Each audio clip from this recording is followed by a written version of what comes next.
Hi all. ഇന്ന് ഞാൻ എൻ്റെ സെമിനാർ ഇൻകം ടാക്സിലെ seminar topic introduction to GST ആണ്. ഇനി എന്താണ് GST എന്ന് നമുക്ക് നോക്കാം. ഇൻട്രൊഡക്ഷൻ.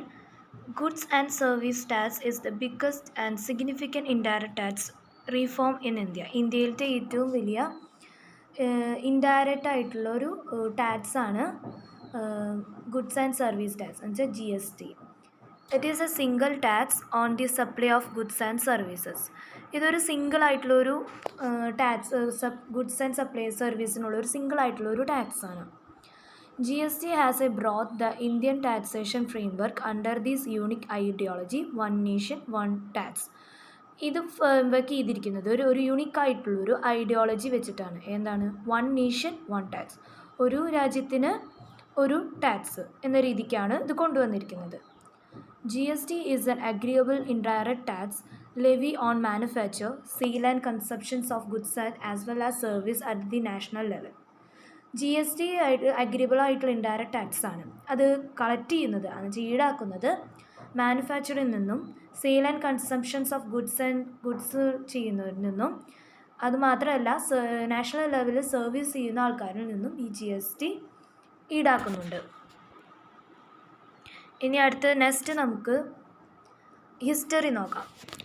ഞാനിവിടെ കൊടുത്തിരിക്കുന്നത് പേജ് നമ്പർ 97ത്തെ ഒരു mile stone in the history എന്ന് പറഞ്ഞിട്ട് പോയിൻ്റ് വൈസ് ആയിട്ട് കൊടുത്തിരിക്കുന്നതാണ്.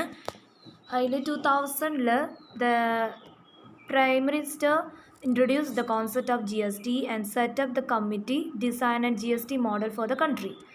2000 പ്രൈം മിനിസ്റ്റർ അതിൻ്റെ കോൺസെപ്റ്റ് കൊണ്ടുവന്നു. 2003 the central government formed a task force on fiscal responsibility and the budget management under the Vijay കൽക്കാറിൻ്റെ കീഴിൽ ബഡ്ജറ്റ് മാനേജ്മെൻറ്റും ഫിസ്ക്കൽ റെസ്പോൺസിബിലിറ്റിയും ടാസ്ക് ഫോഴ്സായിട്ട് ഗവൺമെൻറ് ഫോം ചെയ്തു. 2004 task force recommended GST to replace the existing tax regime by introducing a comprehensive tax on all goods and services replacing central level VAT and state level VAT. 2016 first announced of the GST was made by the Union Minister during the 2006 and 70 budget that it would be introduced on April 1, 2010. In 2009 empowered committee released the first discussion. ഏറ്റവും last 7th July 2017 GST ലോയും goods and service tax was launched ആയി all ഇന്ത്യയിൽ അത് launch ആയിട്ട് പ്രഖ്യാപിച്ചു. അതിലുള്ളവരൊക്കെ GST, SGST, IGST, UTGST ഒക്കെ compensation cess ആക്ടിൽ പാസ്സാവുകയും ചെയ്തു ഏപ്രിലിൽ. ഇത് July 7, 2017 Jammu and Kashmir state legislature GST പാസ്സാക്കിയിട്ടുണ്ട്. അടുത്തത് എന്താണ് salient features of the GST. എന്താണ് GSTയുടെ features? GST is applicable on supply of goods or services as against the present concept on the manufacture of goods or on a sale of goods or on provision of services. GST എന്ന് പറയുന്നത് goods and സർവീസസിനെ against ആയിട്ട് ചെയ്യുന്നൊരു ടാക്സബിളാണ്. അത് എല്ലാ തരത്തിലും മാനുഫാക്ചറിങ്ങിലും സെയിലിലും പ്രൊവിഷനിലും ഒക്കെ ഈ GST applicable ആവുന്നുണ്ട്. GST is based on the principle of designation based consumption taxation as against the present principle of origin based taxation. ഇതൊരു ഒറിജിൻ ബേസ്ഡ് ടാക്സേഷൻ ആണ്. ഡെസ്റ്റിനേഷൻ ബേസ്ഡ് ആയിട്ടായിരിക്കും അവർ കൺസപ്ഷൻ ടാക്സ് അവരായിട്ട് ഈടാക്കുന്നത്. അടുത്ത എന്താണ്? It is a dual GST with central and state simultaneously levying tax on the common base. ഇത് സ്റ്റേറ്റും സെൻട്രലും ഒരേപോലെയാണ് ഈ GST ടാക്സ് ഈടാക്കുന്നത്. GST to be levied by the center would be called central GST and that would be levied by the state would be called state GST. സെൻട്രലിൽ നിന്ന് ഈടാക്കുന്ന ഈ ടാക്സിനെ central GST എന്നും സ്റ്റേറ്റിനായിട്ടുണ്ടെങ്കിൽ സ്റ്റേറ്റ് GST എന്നും പറയും. An integrated GST would be levied on interstate supply of goods and services.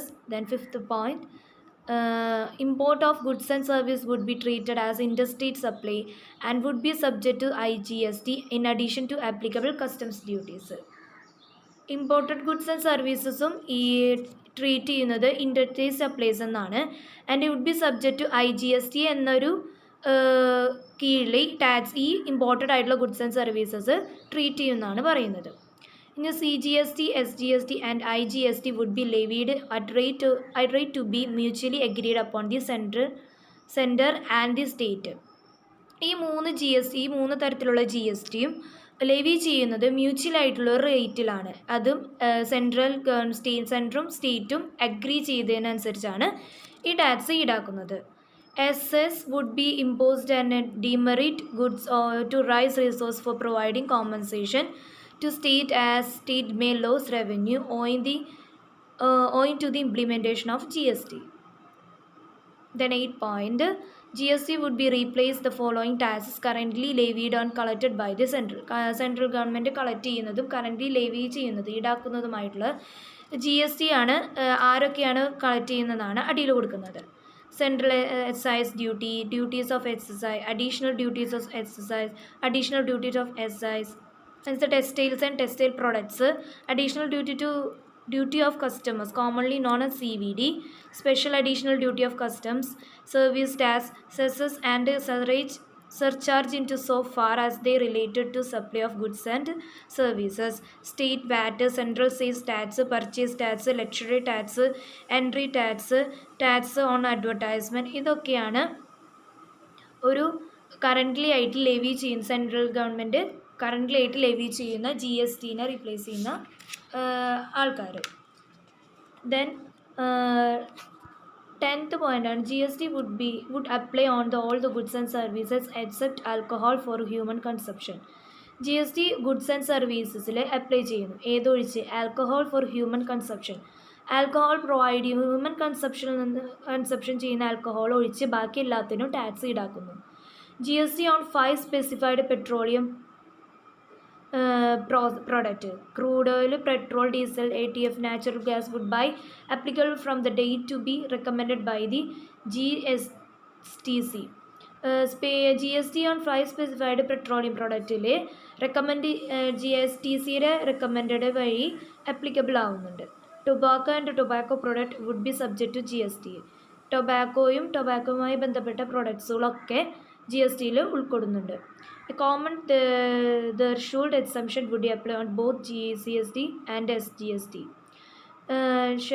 threshold exemption ചെയ്യുന്നുണ്ട് രണ്ടിലും, CGSTയും and GSTയും. The list of the exempted goods and services would be kept of minimum and it would be harmonized for the central and state as well as across states as far as possible. Then 50th point, export would be zero rated supply. Thus goods and services that are exported would not suffer input taxes or finished products. Zero rated സപ്ലൈറ്റുള്ള എക്സ്പോർട്ടിൽ goods and സർവീസസിൽ export ചെയ്യുമ്പോൾ അതിൽ input ടാക്സസും മറ്റേ finished products ആയിട്ടുള്ള ടാക്സസും സഫർ ചെയ്യില്ല.